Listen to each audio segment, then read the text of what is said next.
Welcome to BARI Banter, where we talk everything bariatric surgery with the people that know it best, the patients. I'm Shannon, and I'm here with my co-hostess with the mostest, Lita. So sit back, relax, and remember, sip, sip, sip. Sup, Lee? Hey, Shan. How you doing? I had two questions for you this week. Should I be nervous? I have an awkward question and like a normal question, but I feel like I'm going to go with the awkward question. You ready for this? Yep, sure. Have you ever been sent a photo of a male, like sexual content, and going like, yeah, that's my jam? No. And I kind of feel, straight up, no. Let me elaborate on that. I kind of feel like I speak for all women. And I could be wrong, but I have never been sent a photo of an eggplant and thought, oh yeah, that's my thing. You're so PG. Like, I've never been sent a penis. I've never been sent a dick pic and been like, oh yeah, I'm coming over to your house right now. I thought that today because like Alita and I, like, I was at work, she's at work, and we like kind of had this exchange. She sent me like a sexy pic, and I was kind of like, can I also elaborate that the sexy pic was like I was trying to show off my abs? Okay. But I was like, I can't match that as a male. Like, No, I you can't. Because And I'm like, I think the sexiest photo I've ever seen, which is like quite PG, is like of, you know, those cliche like Magic Mike photos where it's like the torso with like the chiseled abs and like yeah, I can't match that. and like the V line down to like the package. Like I don't want to see the package. Like it doesn't do anything for me. But like If you know, Magic might sent you a like a dick pic. No, I don't want a dick pic. no an ab photo. Yeah, like what do you call them? Too much. I don't know. And then the day I think you say PG, but you won't say what. no. Oh, cum gutters. Cum gutters. Cum gutters. The little like Yeah, down to the yeah. But see, like I don't think that girls want to see photos of penises. That might just be me. But I don't know. I had this moment today, and I was at work, and I was like, unsolicited. I want to give you what you need, and I'm like, I feel like this doesn't do the job. Yeah, no. What you need to do is come home and do the dishes for me beforehand. And I'll be like, let's go. Come on, you've done the dishes. The other question I had for you was, is there a word that triggers you? There is a word that triggers me. I think I know it. Is it fat? Well, it sort of, but not really. Like big girl. I can't use the phrase big That's girl. 2 words. You lose. Yeah. No, but like, you know, when people are like, oh, I'm a big girl now, I can like tie my shoelaces. Like I can wipe my own ass. Yeah, 100%. But like okay. for me, big girl like means because I was a big girl my whole life and people wouldn't call me fat, they'd call me a big girl. So it's like if I'm like, I'm a big girl now, I can drive my own car. Like it's like, oh, I don't want to say that because I don't want to be associated with the big That's girl. 2 words. It's like, oh, shut That up. kind of What's goes against your it. trigger word? Fake. You don't like being called fake. Fake. Like I got that so early in my journey. Like people used to be like, "Oh, he's fake." He's not. I'm like, I'm trying to discover myself. Can you leave me alone for a second? Because I hate fake. Like fake for me is like, especially in the bariatric world, because we don't know who we are to a degree. Like we know who we are, but we're trying to discover ourselves. And then being someone be like, oh, you know, he's just being fake. That's not who he is. And it's like, no, I'm trying to discover who I am. And I remember early in my process, that was always like a word that triggered me because it was like, I honestly am trying to fit in by trying to discover who I am. If someone was to call you fake now, would you be triggered by it? No. Because you know who you are. Well, to a degree. Still discovering, but not to a point that I'd be triggered by fake. Because fake is like, yeah, well, I feel like everyone a year out from surgery is kind of semi-fake. They're not fake. They're just trying to figure out who they are. I think you between that world of kind of owning who you are and kind of still trying to fit in. Yeah. You know, because you don't want people to hate you. Because let's put it this way. When we're all before surgery, we have this ideology in our head that we want to be. Ideology? Yeah, I said that really Identity? wrong. I don't know. Yeah, let's go with that. Ideology? I like it. Yeah. We have this idea in our head who we want to be. Like, you know, when you're overweight and you don't fit into the society, you decide that you want to be this person. And after surgery, you're growing to try and become that person. Well, you're changing. But you're not, just because you thought that that's the person that you wanted to be prior to surgery doesn't mean that that's the person that you're going to grow into because you kind of learn along the way. So I guess, you're learning to be who you are. Well, yeah, who you you're actually evolving. are. You're evolving. I don't know. That's the word that triggers me is fake. Because I'm like, I literally got called fake earlier on because they're like, he's so positive. I'm a very positive person because I'm deflecting from the negativity that I'm fighting against. Oh, I got called fake because apparently I photoshopped all my images. Yeah, you did. To be fair, you are a graphic designer. I didn't Photoshop any of my Anyway, someone who isn't fake. Very much so. I'm the worst at transitions. Anyway, let's introduce our guest and get out of this conversation because it's okay to be fake, guys. Like if you are trying to It's fit okay in, to be learning. you're trying to learn. You're trying to learn. Anyway, the person who's not...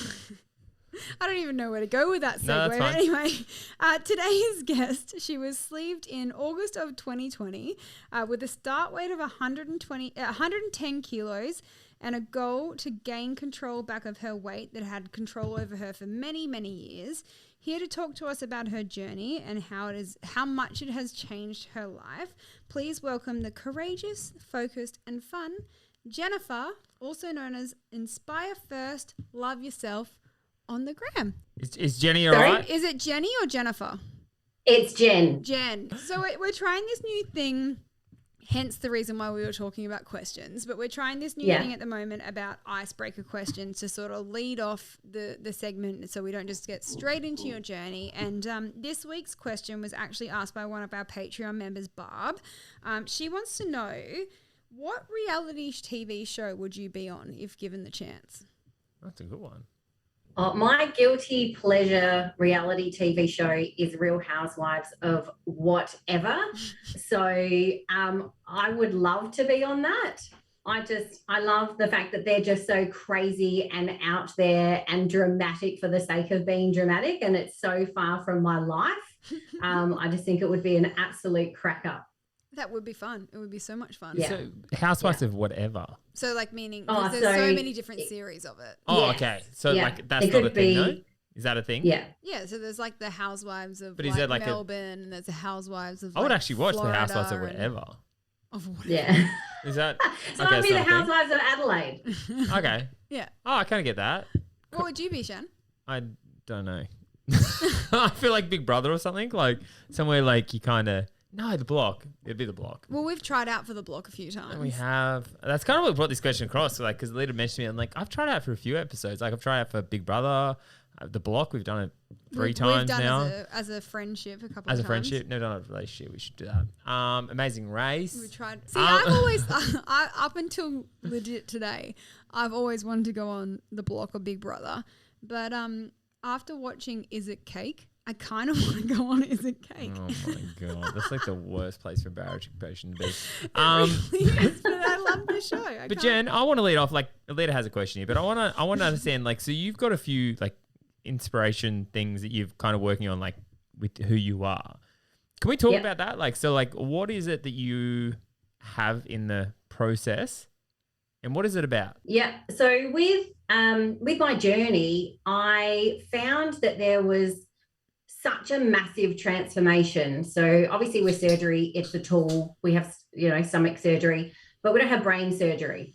And it takes, there's that saying, it takes a village to raise a child. So for me, it took a village for me to get clear on what I needed to do, where I needed to go.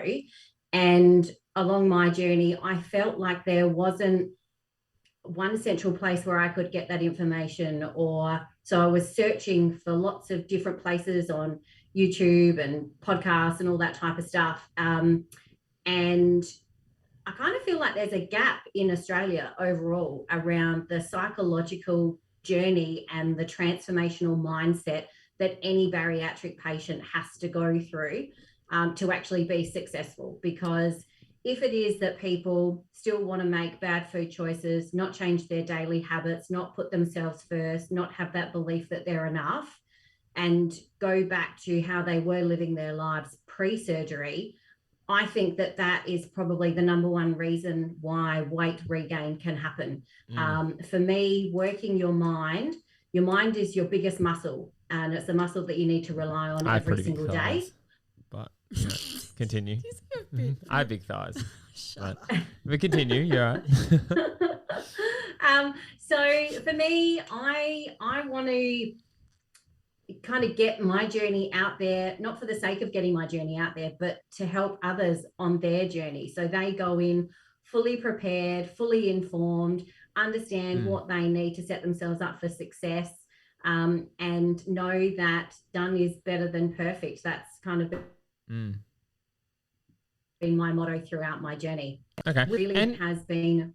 And what have you put in place for that? Like, where were you moving forward with that? Like, what is your vision for, tools for people? My vision. So my tools are, I'm currently studying, and I'm studying to be an eating disorder recovery coach, because I found out along my journey that I actually had binge eating disorder and had it for 10 years and didn't actually know what it was. And also I'm studying to be a bariatric support coach. And with that, to be able to do support, whether it's at bariatric clinics, whether it's online, whether it's pre-surgery, post-surgery, 5 years post-surgery, back on track, all that type of stuff. So really it's about mindset, focus, and I have a website, I've got a Facebook, I've got an Instagram for my business, and I've also got a private Facebook group as well, and it's called Inspire First Love Yourself. And is there we'll link all of that. We'll link it all, but like, is there a platform that you kind of focus towards? So probably my private group is where I'm encouraging people to be courageous and vulnerable all at the same time. It's not specifically dedicated just to the bariatric community. It's really focused on holistic wellness. And a lot of that comes from mindness, like mind wellness. Totally. So mental health, self-care, self-love, self-belief, and just taking it one day at a time. So I think what I want to kind of delve into with you, because mindfulness is a huge part of this whole process. And I do agree 100% that there isn't enough support out there for that. But for you, where did you transition from? Like prior to surgery, like you got to a point that you need bariatric surgery, you got to a mind, like a certain process that you kind of needed bariatric surgery to assist you in losing weight. Who were you like in your mind prior to surgery that needed to change to who you are now? So I have always been a confident person and have always sought success, but from external measures. And what happened was I was going through kind of a transition in my life, and I did a course, Brene Brown's Dare to Lead course. I don't know if anyone knows that, but I would encourage anyone to do it. Changed my life. That was really the trigger point for me, that I was like, wow, I actually got some home truths around how I was living my life. And it was because I was always searching for the next thing around self-belief, self-success, whether it was studying. I've got loads of different degrees, whether it's a different role in the organization that I work in. I've done lots of different things, climbing the corporate ladder.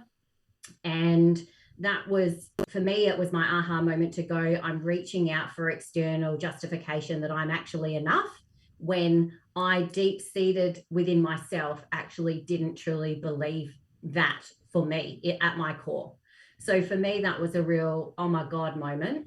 And how that was playing out was long hours, limited sleep. Like I would sleep 5 hours a night. I was not putting my health or wellness first. I was, everyone says, eat well and exercise. Well, that was absolutely on the bottom of my list in my day-to-day life. It was, I felt like I was just like in a rat race, doing the same thing every single day. And at the end of the day, I'd be too tired, and I'd be like, oh, I'll get takeaway, and I'd be starving, hungry. And then I'd eat 5 bowls of food and, think that that's normal at night. And then after that, I'd, relax and watch some TV, and probably Real Housewives of, Orange County or something. And then, treat myself to a bag of chips, and not a little bag, like a big bag, a party size. Yeah, not quite the party size, but almost. So you were almost like seeking validation through your career and your successes before you were seeking validation through yourself and your own self-worth. And absolutely. And I like, after doing this course, I looked at my life and I thought, relationships and family, how is that going? Big tick. Career, how is that going? Big tick. Finances, how's that going? Tick. How is my sense of community? Yep, good. I spend a lot of time, give a lot of, donations, all that type of stuff. But how is me? How is my health and wellness? And that was a massive cross. And I was like, Jesus, I can't live like this. This is not the life I want for myself. This is not the story I'm writing. This is not even the book that I'm in for me. And so I had a kind of a breakthrough moment. And I was talking to my husband and I was just a mess. Like, I just couldn't stop crying one night. And I was like, I don't want to die. I don't want to be fat anymore. I feel like everything else is fine, but the thing that means the most to me is my health and wellness, and I can't get my shit together. I just can't do it. I had tried every shake, diet, pill, whatever, and was like, I have to do an extraordinary thing to get an extraordinary result. So yeah, I think it's one of those things, like, because I've gone through this roller coaster throughout my whole life, and I think you have to understand, like, things have to give. And I want to know where, like, things gave for you, because, like, because I'm a 100%, I'm a very addictive personality. Like, I kind of go into things like, I want to make money now. I go, money. Yeah. I want to be fit now. And I find hard to find that balance, like, and I'm that's what I'm working on currently. Like, what had to give in order for you to be like, okay, this is what my happiness is at the end of this road. What gave? So I'm similar around, I'm an all or nothing person. Like, that's my personality. And I knew that if I did this, I need to do it 100%. And the stuff that had to give for me was setting boundaries for the rest of my areas in my life.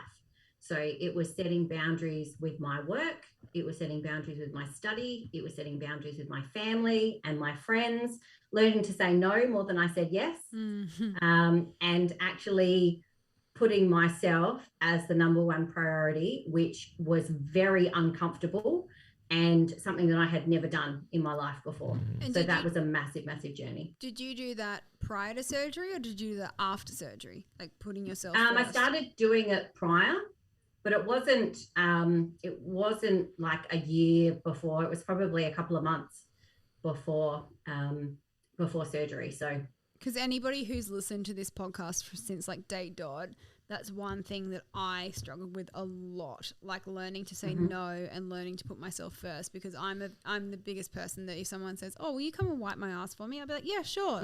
Oh, let me just put down the toilet paper because I was about to. I say you like 10 times, you never do it. Like I will drop whatever I'm doing and I'll come and help you. So that was like one thing that earlier on in my pilly bum.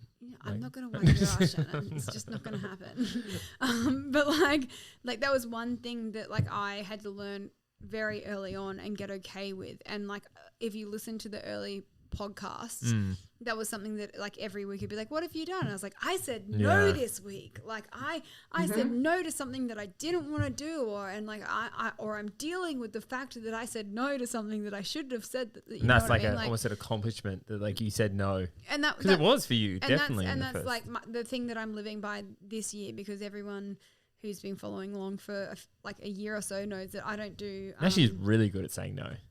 Yeah. Well, yeah. Shannon's like, will you do the dishes? No. No. Will you take the bin out? No. Okay. No, but like for me, like I don't do a New Year's resolution. I do a New Year's like phrase. And my phrase this year is like own it. So meaning like make the decision, whether or not it's yes or no, but then also stick with that decision, which I think is the next thing that comes on with like making the decision to say no and put yourself first, is to then be like okay with the fact that you've made that decision. Like you 100% you can sit there and go, no, I don't want to do that. But then you can sit on the couch for the rest of the afternoon and be like, oh, I feel so bad that I didn't do that. Like, yeah. But like, so what I'm working on now is owning the fact that I made the decision and sitting with myself and knowing that the decision that I made it for a reason. So not justifying it, you're just I'm processing it and making sure that like, I made that decision for a reason, whether or not it was the right reason at the time, but I made that decision, and now you've got to live with the decision that you made. Don't dwell on it. Don't stew on it. Just you made the decision, move forward.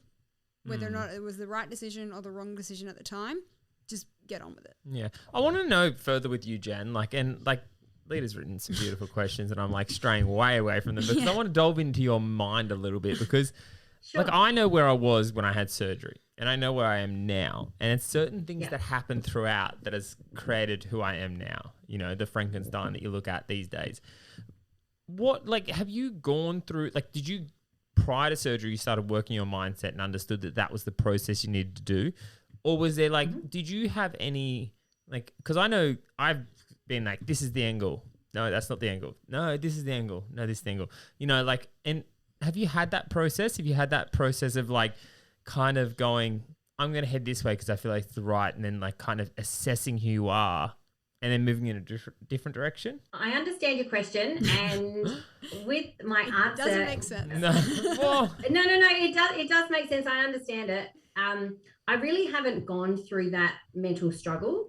I've always been really clear around who I am, what I want to achieve, and how I'm going to get there. I'm an absolute planner. I have a trillion lists all over my house, and I will research something to the nth degree before I jump in 2 feet first. So for me, it was really around doing as much research as I possibly could, it was really difficult to actually speak to people in person or over the phone before surgery. So I did a lot of watching on YouTube. I watched the My 300 Pound Life. That was probably the most real life scenario that I could get.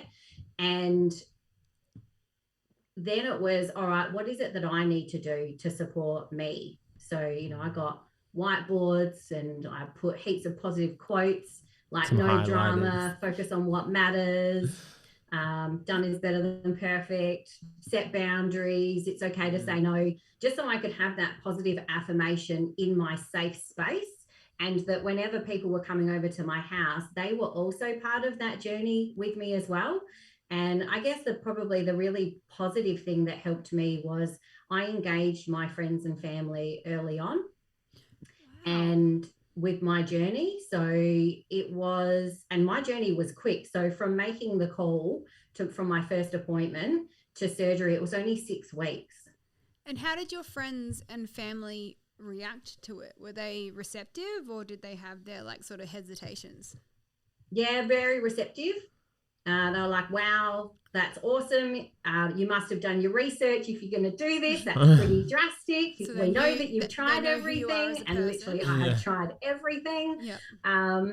And I was just like, for me, I wanted better for my life. And I was looking at, scrolling through all the pictures of people that had weight loss surgery. And I was like, there is no freaking way that is real. I just can't believe that people lose that much weight. And so I was showing my friends and family, and I was like, this is going to be me. I'm absolutely going to nail this, and I'm going to make it successful, and I'm going to transform my world for wellness, because I was going down a path where, from a mindset perspective, really thinking that I wasn't good enough. I didn't deserve kind of the life of wellness, but everything else was okay in my life. So for me, it was getting that misalignment and getting it totally aligned. Of course, there were friends and family that were scared for me because it's surgery, and the only other surgery I had is going in and getting my wisdom teeth out. So it was kind of new and scary in that sense, but people absolutely have been cheerleaders for me on my journey, which I've been really lucky, because from what I've read and what I've heard, that doesn't happen for everyone. And that's a real disappointment, I think, for the bariatric community, because that's when people feel unsafe to share their story. I talk about that with my friends and family, and people have asked me, oh my God, you've lost so much weight, what did you do? And I say, I had weight loss surgery. That's the first thing that comes out of my mouth, because I'm really proud of that. If it is that, and this is not exactly a great analogy, and I don't want to hurt anyone's feelings or offend anyone, but my dream is for bariatric surgery to be as mainstream as if someone says that you've got breast cancer and you're getting a mastectomy. Oh my God, do what you need to do to make sure that you're well and healthy, and there's no judgment around that, because there's a massive, massive shame culture that I have kind of been exposed to, not necessarily directly to myself, but within the reading other people in the bariatric community, their stories. And I just think it's so sad that there's such judgment that, people who suffer from obesity, suffer from eating disorders, whatever the triggers are, and people are doing, kind of that last resort to save their life with bariatric surgery. That absolutely should be shouted from the rooftops, and people should be getting accolades for that. So yeah, that whole, where you're talking about trigger words before, that shame for me is an absolute trigger word. So do you ever feel shameful about it? Because don't get me wrong, like Shannon and I are like the biggest advocates in the world, clearly, for bariatric surgery, and we want to educate people. And I do with like Jenny Craig. What are you talking about? I did my whole process through OptiFast, in one of those ads. But no, but obviously we shout it from the rooftops, but there's certain situations when people say, like, for instance, this morning with me at the gym, I was talking to somebody who I haven't really, spoken to in Who was it? depth. I cut her.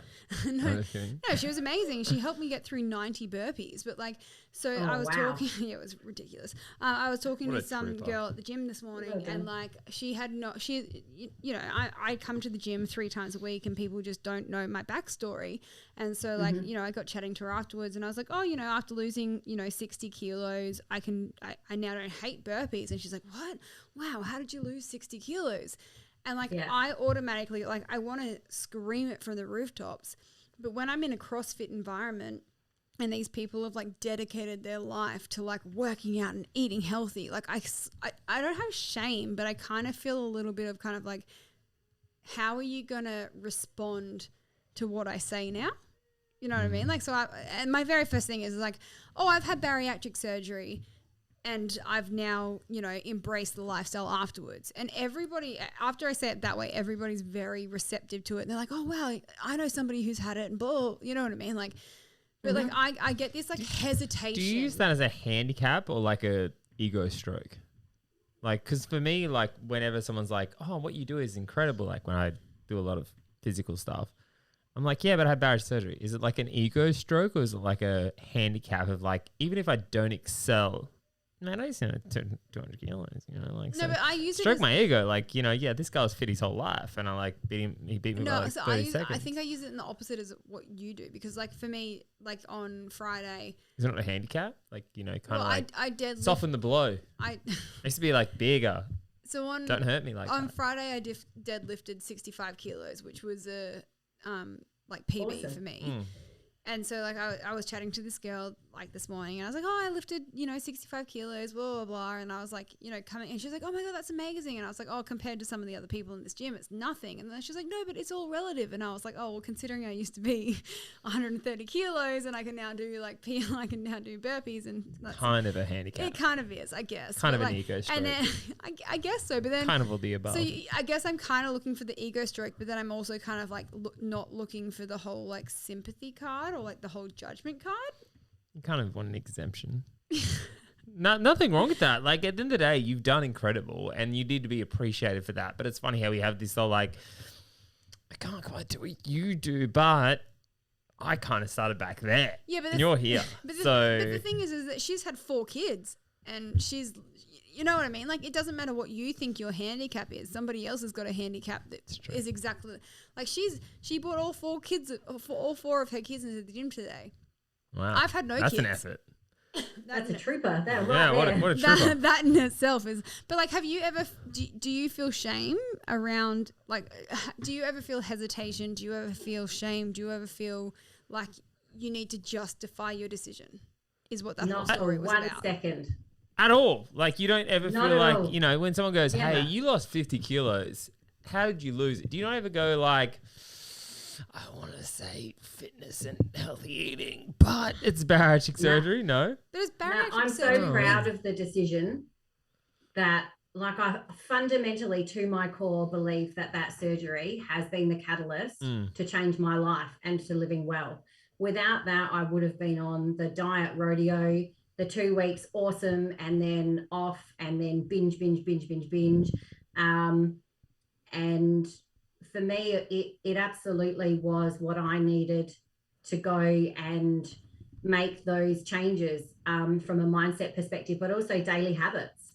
You know, like I said before, you can have the surgery and it's tummy surgery, but you have to work on your brain. So for me, when people say, how did you lose your weight? I've also found that when I say bariatric surgery, a lot of people don't know what that is. So I just say weight loss surgery. Like gastric band? band? Yeah, that's what they say. And I go, no, I had the sleeve. So they cut out 85% of my stomach. And they're like, oh my God, serious? And I was like, yeah, but also I changed my life.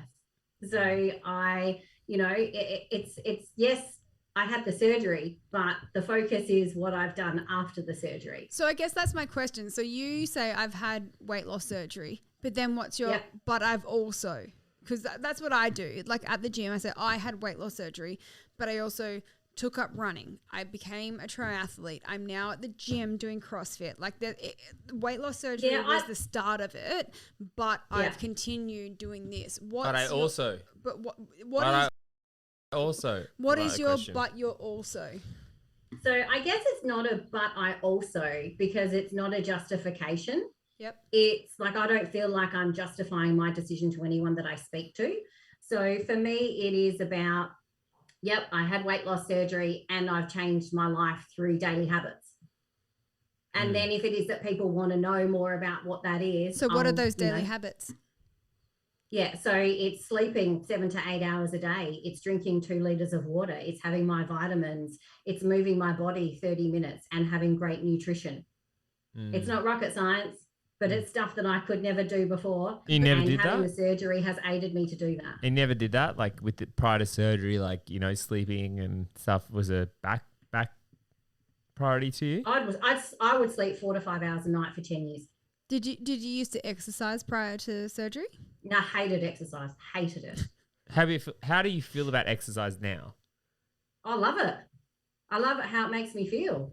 So interestingly, like you said that you saw a couple of my T-shirts on my website earlier when we were talking off camera.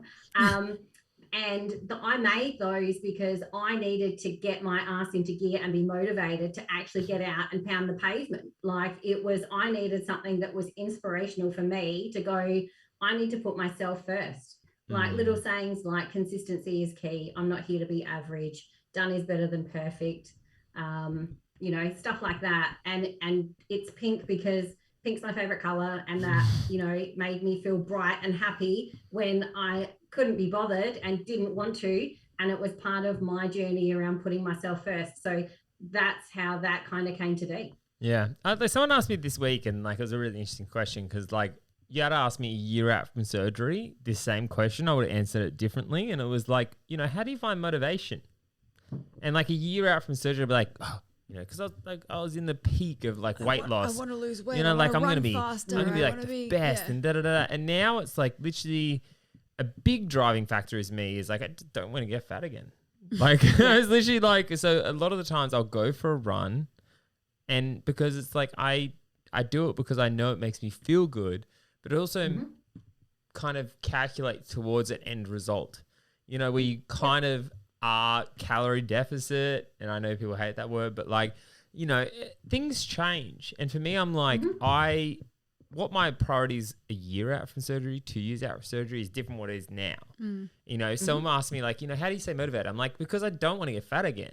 Like that is literally my thing. Like, so, you know, I put on my joggers and I go for a run and listen to a podcast, and as much as I enjoy it, it's because I know it's leading to an end result that I enjoy.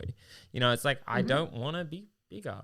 And it was a really interesting conversation, like, because it's like there's other external factors that motivate me. Like, you know, I love the feeling of being fit. Like I love being able to run and not be like, you know, like I love that feeling. Like, you know, being able to run like I walk and stuff like that. But I'm like, that's a really open-ended question, because what motivates you a year out from surgery isn't going to motivate you 3 years out from surgery. You know, 1 year out from surgery, I'm like, I'm dropping kilos like they're hot. You know, and 3 years without out doing anything right. You know what I mean? Like, I'm like, I look at the scales every week and I'm like, I lost another 10 kilos. But like 3 years out from surgery, I look back on those years and I'm like, you're almost 4 years out from surgery. Yeah, I know. But like, I look back at like 1 year out and I'm like, I was so easily motivated. These days, I have to simplify my motivation. But it's still like they're different from what they were 1 year out. So what Jem, what motivated you at the beginning of surgery and what motivates you now? Have they changed or are they still the same thing? My motivation is to live a life of wellness, and that has always been my motivation, and that's my why. That's why I chose to have surgery. And losing weight is an awesome benefit of having bariatric surgery, but to go from, you know, the benefit, I've gone from a size 22 to a size 8 to 10. That's an awesome bonus, but that's not the reason why I did it. It was around, so I was not digging myself into an early grave with getting obesity related illnesses like having high blood pressure and having a stroke or a heart attack or diabetes or, you know, lots of other diseases that come from comorbidity. Yeah, that's the one. So for me, it really has been around my motivation. And, you know, motivation is great, but motivation only lasts so long. For me, it's consistency. And people get praised in public for what they do in private. So you guys know, and everyone in the bariatric community knows, that we will slay it as many days as we can. But there's some days where we can only give 10%. And I think we need to be kind to ourselves and just take each day as it comes. And, you know, when people go through the bariatric journey is so different, you know, pre-op, post-op, first 6 weeks, first 3 months, first 6 months, first 12 months, first 18 months, 3 years, 5 years, 10 years. So many different things are going to happen for people along that journey, and motivation can absolutely wane. It'll be peaks and troughs. And I think that's where that whole mindset piece comes into it. And for me, you know, being 20 months post-surgery now, my real tip for success that's worked for me is focusing on those daily habits and being consistent. And when it is that I wake up and I don't want to get out of bed and be at the gym at 5:15 in the morning or do a walk after work, that's when I know I need to do it the most. Preach. And that's when I feel great about doing it. And I can 100% stand by that as well, because in January, I was having a bit of a chat with a few other girls in the community, and we were also sort of saying, like, you know, we're not running as much as what we used to, or we're not, like, you know, getting out and being active as much as what we used to. So I started up this little thing that was like 1K a day for the whole of February. And all it was get up and walk 1K, which is realistically 500 meters from your house and 500 meters back. But we had to do it every single day. And we started a group chat with each other that was like, we would check in with each other and say, who's done it today? Who hasn't done it today? And someone would be like, no, I'm working. It's like, go for a walk around the block. Like, it's 500 meters one direction and 500 meters the next. And over that 28 days or whatever it was in February this year, I formed a habit. And every time I got up, I would 100%. I would never leave the house and only go 500 meters from my house. It was always a minimum of, I would run 1 kilometer away and then run 1 kilometer back. Like, it was very rarely that I only ever did 2Ks. It was at least 3 to 5Ks. But it was the fact of getting up and consistency and forming that habit. Because if you get up and you set yourself just a small target of 1 kilometer a day, over time you go, oh, well, I can do further than that. And then once you've done it a few days in a row, you're like, oh, well, my new normal is a kilometer a day. Like, you know, a kilometer out, a kilometer back. Like, you start forming this habit and this consistency where you automatically just want to do better. It's almost like a baseline. It's 100%. It's a baseline. And so like, I can 100% agree that, like, consistency is key. It doesn't, you don't need to move mountains every day. You just need to be consistent. And it is a hard thing. Like, it's like almost, you know, consistency is the hardest thing to ingrain, you know, because you kind of look at the smaller picture and you go, oh, well, you know, that's where I am. But you don't look at the bigger picture. Like, for me, I'm like, I went out and ran, you know, 3Ks a day or whatever and 5Ks a day. And I kind of looked at the smaller picture of like, yeah, but I didn't improve. And it's very hard to get, like, especially when you have bariatric surgery, you go from being a very, like, a instant gratification kind of person where you want, like, that instant gratification, not understanding, like, the atomic habit side of things, where it's like, if I do this every day, eventually I will increase to this. And it's very true, like, with the habit side of things, is, you know, doing something on a regular basis to ingrain like, a feeling is really hard for people to understand. And it's like, because you kind of go, well, weight loss is the key. So I want to do this because I want to get skinnier, but you're not going to skinnier every day.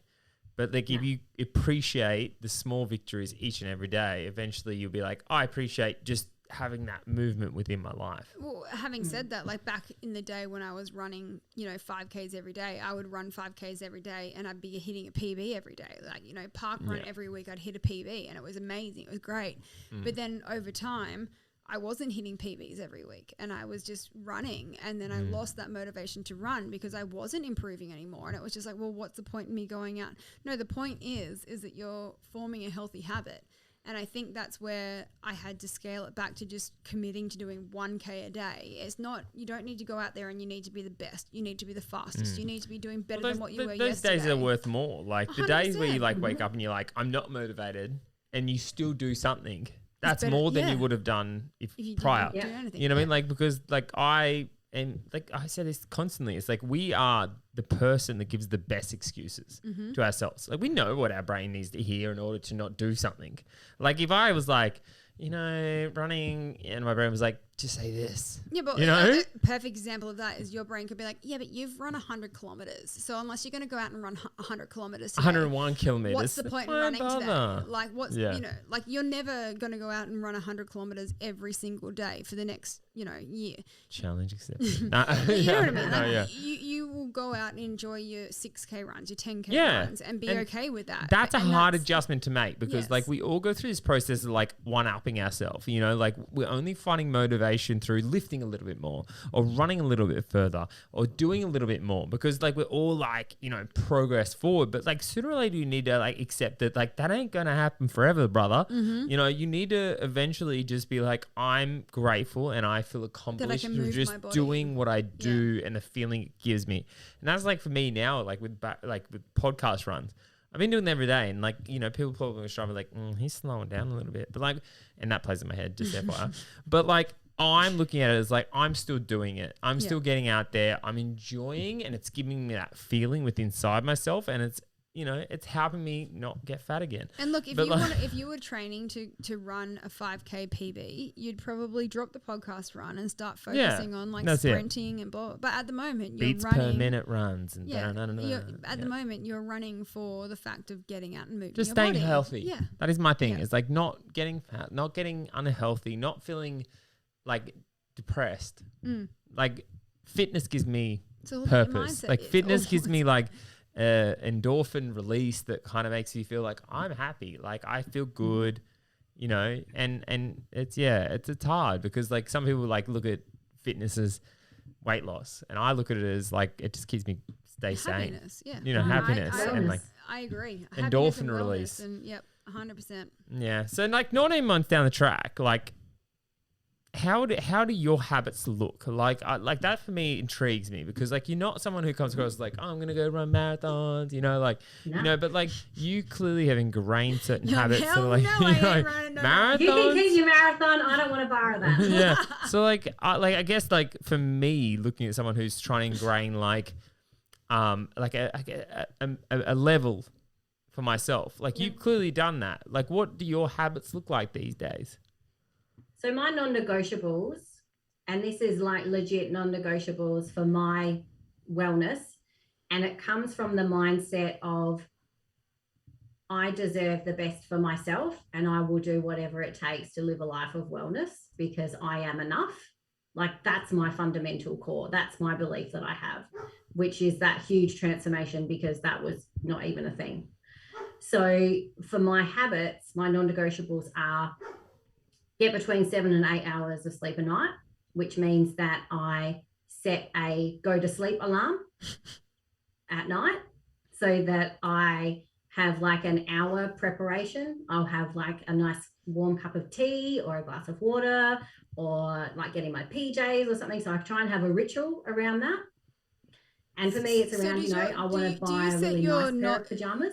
I was going to say, do you set your go to sleep alarm about an hour before you plan on going to sleep? I was going to say, like, how's your partner feel about this? Like, you kind of like, you're looking good. Right? And like, nah, we've got go 10 to sleep alarm. to go to sleep. I ain't got time for that. I'm going to go to sleep. Go to sleep right now. Hit me up at 5 o'clock in the morning. So you set a go to sleep alarm so like 8:30, and then you go to bed by like 9:30. So you got like an hour leeway of like you set an alarm to be like, okay, turn off, wind down, get yourself ready. Yep.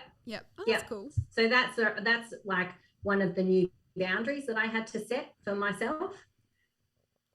Then it's also water. So 2 liters of water a day. I always have glass of water with me or a drink bottle. Like I've got probably 10 different drink bottles around the house. And I literally don't go anywhere without it. Me too. So that's now my new sidekick that I take around with me.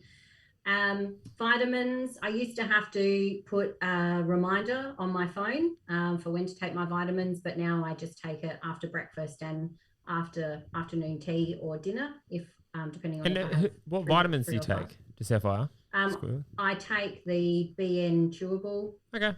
Still, chewables, not on capsules?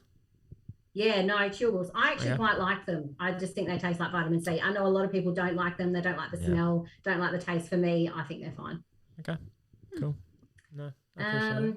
And then also nutrition. So for me, I really love cooking and have always enjoyed cooking, but pre-surgery kind of didn't set my life up to have the time to do that. So I like to do a cook up on a Sunday, and my motto is cook once, eat many times. So my freezer is full of lots of great things to eat. I like and that. Then also something that I have started doing since surgery is practicing daily gratitude. And it simply started with me getting an A4 piece of paper and sticking it on my kitchen cupboard and just putting in the middle in text, what am I grateful for today? And I would wake up and I would have my breakfast, and then I would think about, while I'm having breakfast, what is it that I'm grateful for today? And it might be as simple as that the sun's out and it's warm. It might be for friends and family. It might be for a special occasion. It might be that I really enjoyed my coffee and that gave me the kick that I needed because I was feeling a little subpar today. It doesn't have to be these monumental things that we're grateful for. And for me, that has really helped me to get centered within myself and understand that it's not this external gratification that I need to know who I am and that I am enough and that I can be successful in whatever it is that I put my mind to. Well, it really is the little things. It's one of those things, like I listen to what you say and like it sounds great. But like what has helped you, like prior to surgery, is bariatric surgery the difference between you having this approach prior to surgery and now? Like, is that the only difference? Because like you have this mind and like everything that you're talking, I'm like, why didn't you do this before surgery? Yeah, a little bit. Like, what was holding you back from taking this approach prior to surgery? So I would do things. I was really good doing things short term. So I'm an all or nothing person and I would give it 100%. So when the surgeon says pre-op, you need to do 2 weeks of OptiFast, you know what that is? Yeah, I've done it 30 times. I'm good with that. And so it would be fine. But it was that level of consistency that I didn't have because my mindset was, I don't deserve wellness. I'm not enough. So and for me, that's the trigger. So that's the flick. Do you think that the fact that you've been able to lose the weight and keep it off this time has given you the wellness, the ability to be able to continue on with your wellness journey? Like, because I know like Shannon and I have both lost 30, 40, 50 kilos a number of times before, and you're like, yes, I'm doing it, I'm going great, and then you hit your goal and then you start gaining it again. And I guess like you've done the whole wellness gratitude thing before, but then you've also then started like obviously sidetracking from it, and you've gone, oh well, I don't deserve to live this life, so I'll just go back to where I used to be. Do you think it's because you were actually able to, continue on with your weight loss and like maintain your weight loss that you've been able to maintain this mindset? Yeah, I think so. And also the fact that not knowing that I had an eating disorder as well has probably been a massive thing for me, because I just thought that was just how I ate and that's how I lived and that was kind of okay. But when I was talking to my support team, my GP, my surgeon, all that type of stuff, they're like, that's actually not normal and you actually have binge eating disorder. So for me, that was a, oh my God moment. And to then have not only like obviously lots of support through counselling and psychologists and, you know, like really getting that support team around me to understand and grow and understand what my triggers are and my reasons and all that type of stuff, to then have the aid, which was the vertical sleeve gastrectomy, which then could constrict the amount of food that I could eat. So therefore binging became super difficult and uncomfortable. And I guess that really from a tool perspective has been my savior. Yeah. And that's from a physical perspective, but without the mental realization, change of lifestyle, change of habits. And, you know, like I can reel off these daily habits and it's not rocket science, right? But if you don't have that sense of why you're doing it, those habits are just habits. And, you know, from my previous life will be good for 2 weeks and then see you later. And that's the thing for me is like trying to like, I asked you that question of like, you know, because they sound so it's easy, you know, it's almost like eat healthy, exercise, you're going to lose weight. You know, it sounds, 20 rule. you know what I mean? Like it sounds so simple in like in life, but in method, it's not, you know, like being able to implement that into your life. And that's kind of why I asked that question of like, but how do you implement that now? Because like I still find it hard. And I'm one who openly admits I have so many habits that I'm still trying to work on. Because, you know, little chauffeur bariatric surgery has jumped out of the car and like left me on my own. That I'm trying to process things to be like, okay, so why do I have these habits? Because binge eating disorder doesn't just disappear overnight. You know, like it's something you need to constantly be aware of and work towards. And it's like, you know, I definitely had binge eating disorder. Like I didn't eat all day, came home and just ate the house because that was binge eating disorder. And it's like, as bariatric surgery takes the back end, and reality enters the realm, I kind of go that those little habits are returning in the form of binge eating. Like it's not like binge eating, like it goes, you just ate a shitload of stuff. That's binge eating. You know, no, it's like I will eat 5 biscuits where I would have eaten 1 before. Or like little habits that kind of go, okay, that's binge eating disorder, but in a milder form as it returns back to its big old bad beast that was bariatric surgery. And I guess that's why I asked you is because I'm kind of going, how do you recognize the new habits versus the existing habits, and how are you forming them into a new beast? You know, like that for me is like, because bariatric surgery is great, don't get me wrong, but like you can't just change overnight. No, and I guess for me it has been around understanding why it is that I do what I do and what's the outcome that I'm trying to achieve from it. So I have, you know, I've got lots of little sayings written all over my house and my lounge room wall and cupboards and stuff like that. So I guess that helps me. So, you know, it's if I'm eating, am I eating because I'm hungry, or am I eating because I'm sad, mad, glad, happy, sad? Bored. Bored. Yeah. Reward. You know, Emotional. all sorts of different things. And you know, am I eating something that is nutritionally sound for me? And look, you know, I don't eat great food all the time. You know, I really like popcorn, and that's a slider food. So I need to really watch that. I do enjoy it, but don't eat it every day. Whereas I was eating chips every day, almost a party bag. So yeah, look, it's just for me, it's being very consciously aware of the decisions I make, because I link back and go, I made such a drastic decision to have bariatric surgery, and I was shit scared that I was going to die on the table. Yeah. Well, as we all. And I thought, for me, that was like, if I'm willing to risk my life for surgery, then I will do whatever it takes for me to live a life of wellness.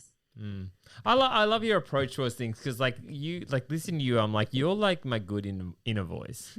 She's like the good angel sitting on your because shoulder. I am and like you're the bad angel sitting on I'm your shoulder. ADHD, so like I could go through the process of being like, no, but you're doing this because this, and then I'm like, I think I'm gonna get fat again. Like, you know, like I have these two voices inside my head, and you almost simplified it to a point that I'm like, you're right. You're reinsuring the good voice inside my head, and I do. Good. Yeah, no, I appreciate that. You know, but for you going forward, what is your vision for What's you next? going What's forward? Next for you? Oh, next for me is helping the world. You know, Helping the world. thinking big. Mother Teresa. I want world peace. No, it's. I want to be able to launch a bariatric coaching support network where people can really kind of jump in and get support no matter where they are on their journey from someone who has had lived experience. And by no means am I saying I'm an expert, but you know, when I looked at my medical support team, not one of them had bariatric surgery. So I know I had a trillion questions and they couldn't answer them for me. So I want to be able to support people for people to achieve more than what they thought was possible for themselves. And for me, that's around wellness, and from being well, you know, it can change your whole life in a really positive way. So I want to kind of finish my study, create my business around coaching support, and get out there, whether it's in the bariatric centres in the hospitals, whether it's virtual, whether it's nationwide, worldwide, statewide, like anything's possible. World domination. I kind of laugh at that a little bit because like legit every second episode I think I say at least once or twice, we're no experts, but so like I feel like we're I feel like we've done it. There is a level of expertise. We've lived it. We've lived through it. No, but like I think we're on very much the same par as you, that like we're not experts here, but we just want to, you know, give our advice and, you know, tell our stories, and that's what we're doing through these podcasts, you know, bringing people on, and if we can help you opening their eyes across your platform. Like that first year isn't everything because shit gets real. That is our whole thing. I think there's a lot of people out there who have lived through the experience and just want to help and give their wisdom and make sure that those people who are in pre-op or thinking about surgery or in the early stages, like we just want to support them. So like anything that we can do to help each other out and help. The fact is 50% of people regain. The biggest cause of death after weight loss surgery is suicide. Like they're two big things that lead us doing this each week. Like, you know, we ain't getting rich out of this. Matter of fact, we're getting poor. But you know, the big thing is 50% of people do regain after weight loss surgery, and the biggest cause of cause of death after bariatric surgery is suicide. Death. Yeah. Death. So they're two things that, like, you know, like being an empath, and Alita's definitely an empath. She's more of an empath than I am. Like that triggers me because I'm like, I know where I was at prior to surgery when I was contemplating suicide and like having like those really down thoughts. Regaining, like, you know, you could just imagine. So like that drives, you know, things that drive you, drive us. Like we definitely get that. And P.S. I just thought of a thing, beyond the cut. That would be a really good thing, like beyond the cut, because there is so much beyond bariatric surgery, like that people don't understand. Coining it. It's our coin. Yeah, that's it. Beyond the cut, like you know. Because there is, and I love that you're doing it. Tomorrow. No, but like I've already got people making t-shirts. It's fine. No, but that is like a thing for me. Is like I don't care if someone comes out and makes a bariatric podcast tomorrow, or they're doing like your little thing over here. Like I remember when I first started out in bariatric surgery, and like I started sharing my story and I tried to spread positivity. I got triggered with the whole, oh, you're being fake and who gives a shit? Like I'm starting 5K your way. I'm starting this because I'm trying to implement tools to help people. Like at the end of the day, as much as it's helping them, it's helping me. And I'm not going to sit here and be like a critique of you, you know, trying to monetize like your journey and like trying to bring people in, because you're going to help people. You're helping people. Like, you're going to help people. Like who cares if you're making money out of it, or, you know, if someone's life is changed because of it, who's losing? That's not my reason for doing it, you know. Like my reason for doing it is to help others to live a well and an awesome life. And amazing. With that, like how can it go wrong? Like I know that probably sounds a little bit crazy, but it doesn't sound crazy from our position. We've been doing this for 83 weeks and we've not made $1 out of it. I've probably lost $1,000, you know, but like for me, I do it because of exact reasons you're talking about. And that's why I'm so passionate about it, is because, you know, I don't give a damn if you're making money out of it. If you're changing someone's life or helping to push them in the right direction. Or break the stigma. Or like whatever it is. Like if you're making someone feel a little bit more comfortable, they're not part of the statistic that they take their life because of bariatric surgery or they don't regain or whatever it is. Like it's movement in the right direction. Because, you know, 100%. the people that take bariatric surgery don't have it because they want to like fit into a size 8 dress. They're doing it because they want to change their lives. Yeah. And like you just hit a nerve because like Lena's looking at me. Calm down, like, Shannon. Because I'm very passionate I love about your passion. No, but I love the bariatric community mainly because they're filled with like the most amazing people, and it's like we deserve it. Like we as people deserve it, and like if you're helping, if I'm helping, if Alia's helping, then frickin' A. You're gonna have to like audio tune that part because you just like started yelling into the microphone. I'm sorry. Get out of here, get out. No, I love how passionate you are. But let's bring this back to Jen. Okay. Jen, in closing, you've been absolutely amazing, and we wish you all the best on your bariatric journey and the journey ahead for you. But if you could sum up your journey in just one word, what would it be? Transformative. Oh, that's a good one. Reminds me of Transformers. I just thought Transformers more than meets the eye. You're not in a car. But no, I love it is. that because you've mentally, physically, everything. Is that because you look at this journey as like you need to change who you are? Yeah. Like you need to like grow, evolve, and like become a new person. It's funny that you say that because like I thought about this question obviously because I was going to ask it to you, and I had exactly the same word for me too, because it's not like weight loss or like life gained or like my whole life has transformed, but it's continuing to transform. Like because every single day, 100%. Like I never thought that I would be going to CrossFit and trying to lift heavier. Like you asked me 2 years ago, I wanted to be a triathlete, and I was podium finishing at my first triathlon that I went to. Like, you know what I mean? Like, and I was like, God, this is humble brag. I know, right? Like I'll come third. But I was like doing that sort of things, and then all of a sudden I was like, no, I don't want to do that anymore. I'm gonna like it's you just continuously transforming what you want to do. Yeah. And you know, each part of the journey is different, and someone, you know, we're all going to have different journeys, and so it's how do we get the best for the life that we want to be living. And it's through transformation. It's through transformational thinking. It's through transforming your mindset. It's through physical wellness, holistic wellness, everything. So, you know, my advice is jump in 2 feet first with anyone who's thinking about going down the bariatric unless it's a journey. shallow pond. Jump in 1 foot first. Yes. I think your catchphrase and your business name, inspire first, love yourself. It kind of like sums it up. No, I love it. Jen, if someone wants to reach out to you, because like I feel like you're smashing it. Like, you know, if you can calculate what you're saying and what you feel into like real life, you're going to be very, very, very successful in a bariatric patient. If someone wants to reach out to you and like touch base with you and they're like, hey, fill me with your brain, how do they do that?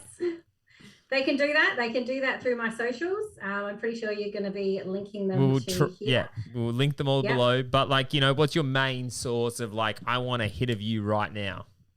Oh, definitely my private Facebook group. So I Fly, Inspire First, Love Yourself is the Facebook group. It's private, it's free, and it's for support around holistic wellness, mindset, self-love, self-care, bariatric journey, everything around being great and living your best life. I love that you just said I Fly, because I looked at it today and I was like, IFLY. Like I thought of it as an acronym, but I Fly. I love that. That's amazing. I Fly. Yeah. Oh my God. That's right. Tell me you're a graphic designer without telling me you're a graphic designer. Like I just go, I fly. And you're like, how do I look at that? What is that? What does Jen, that mean? Absolute pleasure. I love your mind. Yeah. Love it. Just keep sharing what you do. Keep helping people. And I'm sure eventually people will go like, Jen, she was the reason I did what I did and became successful. Definitely the best person to get on for mindset. So thank you so much for joining us this week. It's been an absolute pleasure. And that is another episode of BARI Banter. Oh, I thought I was going to do the banter. Thanks, guys. Thanks, guys. Bye. Well, yes, that is another episode of Barry Banter in the books. We hope you got a little something from that one. Head on over to Facebook or Instagram and check us out, or go to baribanter.com where you can watch past episodes, give us feedback, and let us know who you want to hear from next. We love you all, and as always, please stay beautiful.